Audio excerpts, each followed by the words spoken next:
Good morning mga kabutil. Masarap ang ulam ng inyong kabutil ngayon. Ha? Talagang mukhang mapapadami ang kain ko ngayon. Mga kabutil, ito. Yan. Sarap mga kabutil. Uh.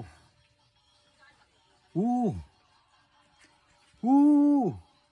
Uh.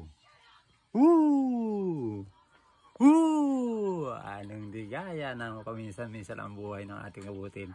Paminsan-minsan lang po yan. Nagkakadoble-doble ang ulam. Kasi po yung tuyo na yan, binigay lang po sa akin ng kaibigan ko doon sa malapit sa dagat. Namiss ako, binigyan po niyan. Tapos ito po, yung pinatay kong manok kahapon. Ginataan. Ito pa! Pampahaba ng buhay. Sitaw para wag kang bumitaw. Maraming salamat sa inyong panonood. Kung nagustuhan nyo, kain tayo. Thank you for watching.